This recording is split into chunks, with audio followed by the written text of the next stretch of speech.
Hey everybody, Greg here. 12-minute Tuesdays. We're back again, and I'm going to ask you a question. Are you in or out? Are you for or against?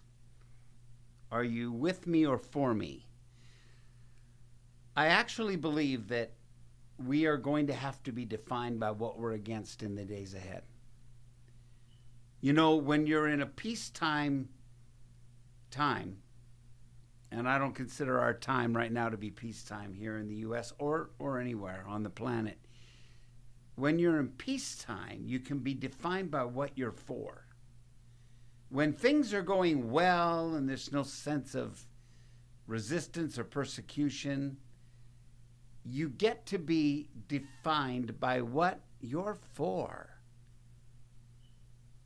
But as persecution comes, as overreach comes, as hard times come, you don't get to be defined by what you're for, which is easier. You have to be defined by what you're actually against, which is much harder. I would much rather you be known or you to know me for what I'm for, but I cannot be known by what I'm for alone. I'm actually going to have to be known by what I'm against. You see, in peacetime, it's a peacetime privilege to be all about what you're for. But in wartime, you have to define what you're against. When there is no war, there's no need to be against anything or anyone. But when you're in war, all of a sudden you need to be defined by what you're willing to be against. And I feel in my spirit that we're in a time in our culture today and in our world where we're going to need to be defined. We're going to have to stand up for what we're against. Now, did you hear that? We're actually going to have to be counted for what we are against. So what are we against? What are the kind of things that we're against? Well, we're against,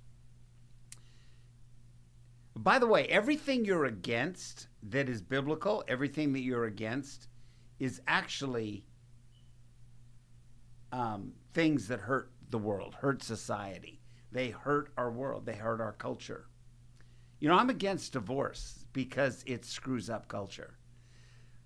I'm against divorce because it messes up kids. I'm against divorce because it raises taxes, man. I'm against divorce because it causes education to cost more. I'm against robbery because it raises taxes. I'm against tax fraud. I'm against insurance fraud because it raises my rates, man. It raises my rates. I'm against people breaking into houses because it raises house insurance premiums. You know, I'm against these things. I'm actually against cursing. I'm against cussing. I'm against homosexuality. I'm against it because it's disordered. It has no future. I'm against one-parent households. Like, I'm actually against the idea of a one-parent household. Now, that is not a rebuke on the one parent in the household.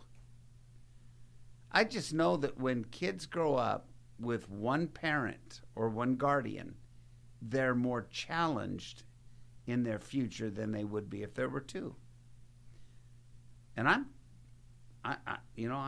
really against two men running a home. I'm against two women running a home. I'm against it. Why? Because it's not the best. It's not the order.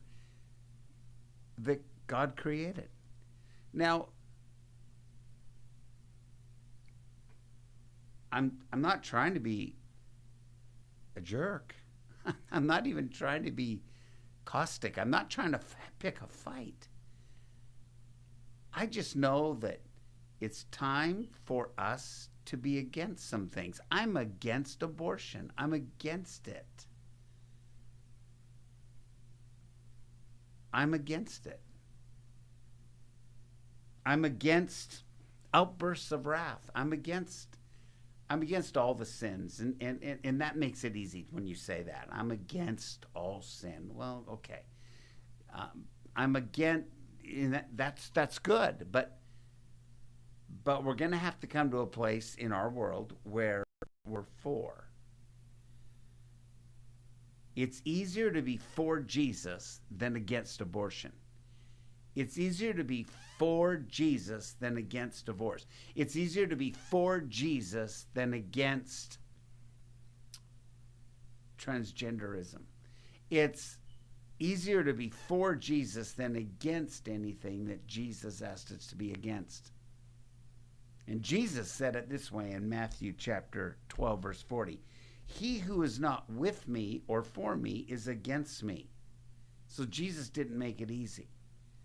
And he who does not gather with me literally scatters.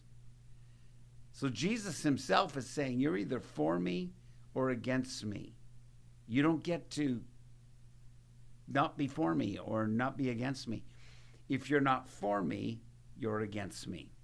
And so as we continue to live through these months that are in front of us as a culture and as a nation and as a world, get ready to define what you're against and be willing to stand up for what you're against. I'm against a government that tells me to do something that is against God's word. I'm against it. So we will be defined in the months ahead and the years ahead by what we are against, maybe even more than what we are actually for. I loved living in the season of what I'm for. I'm for love. I'm for kindness. I'm for all the fruits of the Spirit. I'm for love, joy, peace, long-suffering, gentleness, goodness, faith, meekness, temperance. I'm for all that stuff. But I also need to be against the works of the flesh. I need to be against a party spirit. You know what I need to be against? Drunkards. Like not the drunkard, but the drunkenness. I just heard one of the Duck Commander guys say, I used to be he was called an alcoholic, and then he said, I got a better word for it, because alcoholism is a disease. There are literal things within a person's body that are predisposed towards an alcoholic future. But he says, I wasn't an alcoholic. I was a drunkard. I was a drunkard. You know what I'm against? I'm against all you Christians going out and partying like stupid. I'm against you living with your boyfriend and girlfriend before you're married. I'm against you having sex before you're married. You're out of order. And it's presumptuous. It's ignorant. It's a bad example. I was a virgin when I got married at 40. So don't tell me you can't do it. You can do it. We don't worship virginity. We don't worship anything other than Jesus. But I'm against you shacking up, man. I'm against you. Can I go back to the cussing thing? There's a famous preacher right now on, a well-respected one who had no problem cussing and using bad language. As he called it, colorful language. What a cop-out. Colorful language? No. Strong language? No, it's not strong. It's weak language. It's weak. Finally, enough Christians rose up and had a problem with it. He finally says, okay, I surrender. I won't cuss on my podcast anymore. But he had to throw in, but I'll cuss when I'm alone because I have no problem with strong language. Bro, I'm against that. Come on. let's be let's be old fashioned. Like let's. I'll end with this. Today I was out Ubering, and I picked up a lady. She was pressed. She was the same age as I am. She was on her way to a doctor's appointment, and she's telling me all about her kids and her mom, and her mom was married 4 times. She, though, was married to the same man for 41 years, but her kids were married to different people here and there and everywhere. And she had such a wonderful disposition about her. She was just a great lady, losing her eyesight, but, believe that she's going to make it. She's going to be fine. But I thought of all the disarray that went on in her family structure, and I went, man, we got to be against some stuff. Man, I'm always picking up single mothers that are struggling with their kids to make ends meet because guys aren't around, men aren't around, fathers aren't around. They're just not around, and we're going to pay for it. We're going to pay for it in more crime. We're going to pay for it in bad neighborhoods. We're going to pay for it. We're going to keep paying for it because we're not against stuff that we need to be against. Yeah. So that's all I have to say today. It's kind of maybe a little bit of a downer in a way. But you know what? Just commit yourself to the positivity of what you're against. Consider how positive it is to be against some things. You're never against people. You're always against principalities. You're always against ideologies. You're always against bad thinking.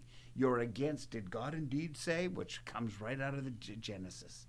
That's what you're against. You're against confusion.